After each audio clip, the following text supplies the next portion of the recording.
大変だったね。なんで覚えてねえんだよ。どうしてみんなで寄ってたかって俺を置いていくんだよ。俺が何したっつんだよ。俺に何しろってんだよ。何がいけないんだよ。お前はどうしてそんなに俺を憎むんだよ。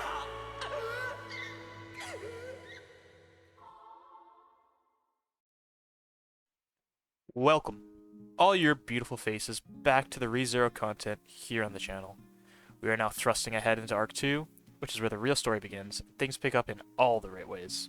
Personally, I think Arc 1 is a little bland since it's supposed to set up the premise of the story and the world, which, all things considered, is totally understandable. Today, I plan to waste little time as there's much more to cover in this arc than what was present in the first part.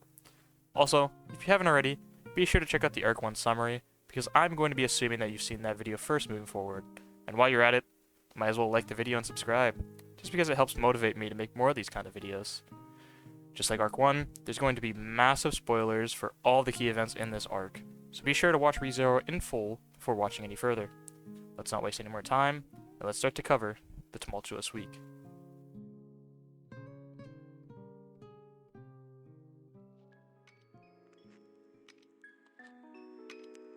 Things pick back up a little ways after where we left off last time, which, if you don't recall, was Subaru lying unconscious after suffering a devastating gut slice after the battle at the loot house. He wakes up to see an unfamiliar setting, and notices that the cut in his stomach has magically vanished without a trace. He assumes that Amelia's healing magic is the cause of his vanishing wound, and begins to explore the hallways looking for her. He quickly takes note of the fact that the hallway is looping endlessly over and over, so he opens one of the many doors and finds himself inside of a library, with a doll-like little girl sat in front of him on a stool. The girl shows a clear disdain for Subaru, as does pretty much every other girl in his life thus far, and Subaru tries nonsensically to banter with her. Unfortunately for Subaru, the girl has very little tolerance for this, and she proceeds to suck the soul out of him. Mana. I meant to say Mana, of course. Which allows her to see that he isn't a threat, and allows Subaru to finally deduce that she is no human being.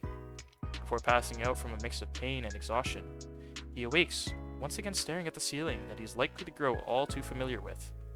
That's foreshadowing, by the way. This time, however, things are different, and he's greeted by the insults of the two maid sisters in front of him. Now remember, kids, red equals Ram, and blue equals Rem. Amelia then waltzes into the room to check on Subaru, and the two roam around the mansion for a bit and have some fun. As they make their way to the dining room, we learn that Beatrice, who is the small doll girl from before, is very affectionate only with Puck, and Subaru then meets with the lord of the manor, Roswell L. Mathers. While dining, we learn that Ram is pretty much useless at the majority of the household tasks. She just let me free. While Ram excels at all the tasks, but most importantly, we gain some insight from Roswell into the state of the country. As it turns out, the king of Lagunica and his remnants have all vanished from the throne, which has left control of the nation in the hands of a council of senile old men, who is currently conducting a royal selection in order to choose a new king. The key detail here is that our innocent snowflake Amelia is running as one of the candidates to become the new ruler of Lagunica, with the support of Roswell. Yeah, turns out that insignia she lost was proof that she was a valid candidate for the selection, so it's a literal godsend that Subaru stepped in to return it to her. Subaru takes clear note at the fact that he literally saved her candidacy in the selection, and as a reward, he asks to work in the mansion as a butler. After getting fitted into some proper attire, Subaru is informed by Ram that Beatrice has a door-crossing spell cast on the mansion, and that allows her to assign any door in the mansion to lead into her library. This is where Subaru flexes his MC powers for the first time in order to locate it on the first try, over and over. It turns out that Beatrice lives inside of that forbidden library, since she's contracted to protect those books, which are stated here to belong to Roswell, and contain important secrets, since Roswell is such a powerful magic user in this world. After a full day of working his ass off as a butler, the next days follow suit, but not before Rem clearly states that she sees Subaru as useless, because, you know, she's a bitch.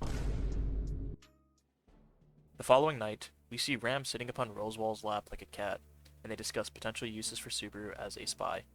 Roswell also implies that should they see little use for him, execution is the best course of action. Ram suggests that since he's just a kid, nothing should happen, almost as if she's defending Subaru in some sort of way.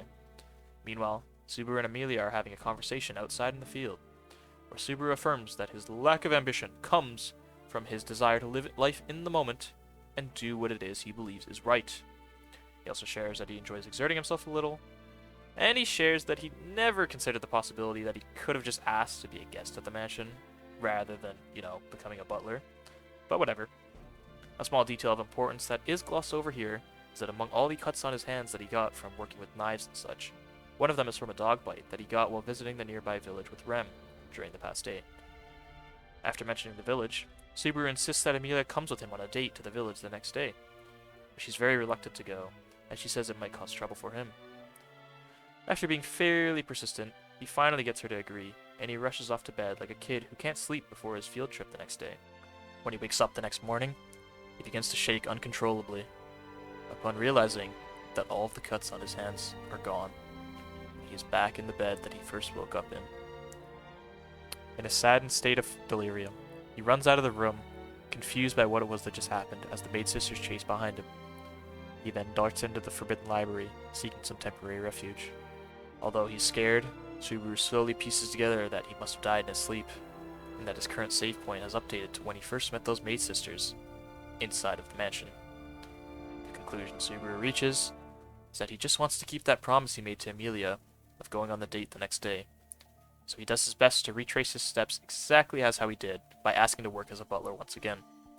In a surprise turn of events, Subaru finds that although he's following the exact same steps as before, things are turning out differently due to some factor being changed, and that leads him to an uncomfortable bath scene with Roswell.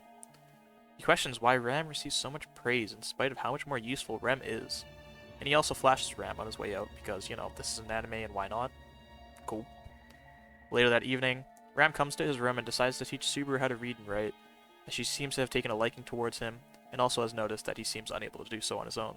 Throughout the entire next day, Rem exchanges cold, heartless glances at Subaru, and Ram tries to play those off as her displeasure at his hairstyle.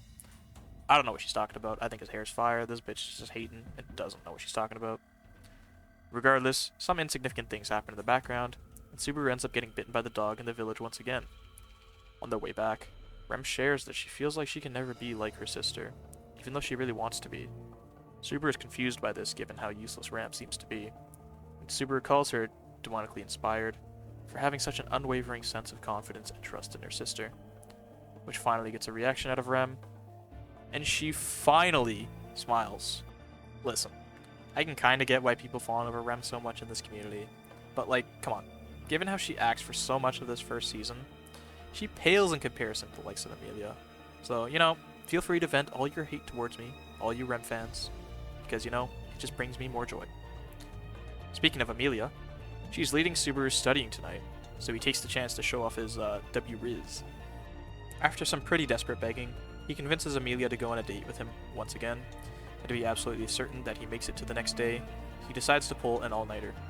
After some time passes, his body is suddenly shaken to the core and he's overwhelmed with nausea, seemingly out of nowhere. In a panic, he runs off to find help while puking his guts out. After hearing the sound of chains behind him, he notices his arm is suddenly blown off and hung into the chandelier above him, from a new unknown attacker. The attacker proceeds to split his head open, killing him in an instant.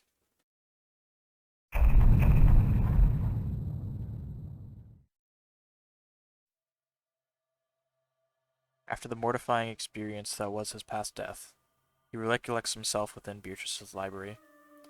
She states that she notices that he's finally able to conceal his fear properly, as his hands had stopped shaking, and after a couple jokes playing it off, he gets thrown outside the window by her, and Amelia and Puck help him up.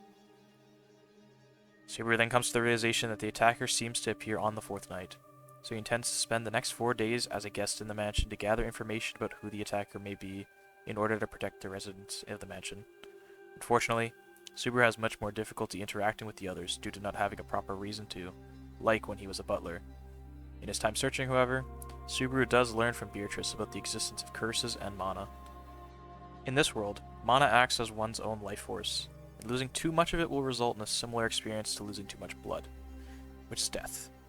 Beatrice also clarifies a misunderstanding that Subaru has had, which is that it was her who healed his fatal wounds from after the Loot House battle, and it wasn't Amelia like we all thought. Later in the evening, Eventually, Ram warms up a little to Subaru, and Subaru takes the time to tell her a story about the Red Ogre who cried. The story serves as some foreshadowing, which will become important later in this arc, but since I'm going to cover those details anyway when they happen, we'll skip over the story for now to save time. Subaru then asks Ram about some of the stories that exist in Lagunica, where Ram tells him about the story of the great dragon who's contracted with the royal family in order to protect the city, and how it's more so a folktale than just complete fiction. But given the absence of the royal family, no one truly knows what the dragon desires anymore. Subaru also attempts to ask about the witch, but Ram quickly dismisses that and abruptly leaves the room. The next morning, Subaru decides to pretend to leave the mansion, but he secretly sneaks into the nearby forest in order to watch over the residents of the mansion for when the attacker strikes. As night falls, Subaru is suddenly shocked awake as a spiked flail flies towards his head, and luckily, he's able to use an emergency escape he had set up to run deeper into the forest and make some distance. Finally, Subaru is about to uncover the identity of the attacker and make some progress forward, but he immediately regrets his decision when he discovers that all along, it was Rem. Both confused and scared, Subaru hits her with the sacred flashbang technique, and then runs off deeper into the forest. Unfortunately for our hero, he doesn't make it very far before Rem slices his leg off with wood magic. She then heals his leg to prevent him from dying too soon, and begins to interrogate him for information. She asks if he's working against Amelia's royal campaign, and if he's a member of the witch cult, the latter of which Subaru doesn't properly understand. Rem exclaims in anger that the witch's scent hangs densely upon Subaru's person, which leads her to believe he is affiliated with the cult, and it seems that she has some sort of personal connection with it as well. After a heart-wrenching scene of Subaru trying his best to convey his affection for them all, and to understand properly why he must suffer so, Rem slits open his throat, and we are returned back to the dawn of the first day.